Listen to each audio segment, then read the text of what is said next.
Hey guys, so term 2 is here, and on the back of that is a bunch of new internals for us to have to tackle.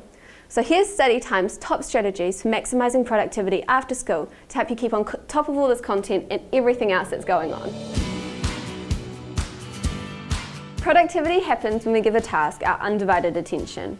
If the space we study in is messy and full of distractions, it can be really hard to focus. So, how do we set up a space that's ideal for this? So guys, our first step in maximising productivity is making sure that we have an ideal study space. This means having an area that has enough light and isn't too noisy, that it can be really distracting. On top of distractions, we have things like phones. We don't need them, guys, we can get rid of them.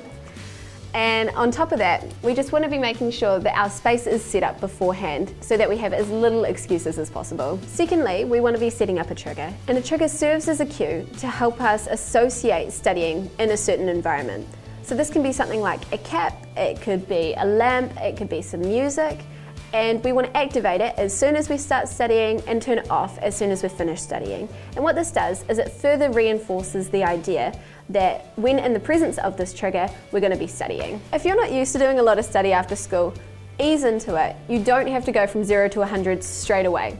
Start small with something like a 25-minute block and slowly increase and work your way up from there. Our third strategy for maximising productivity after school is to do it straight away.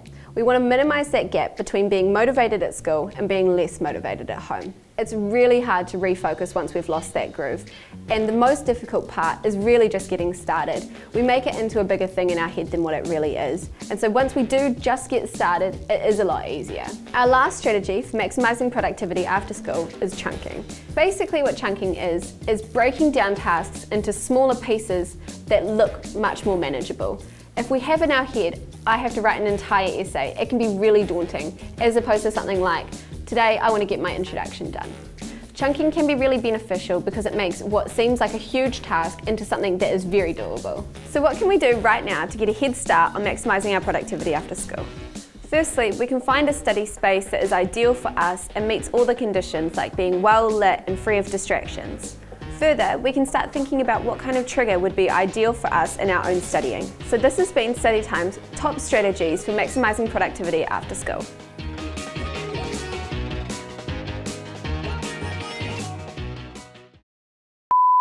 And so the way we do this is we do...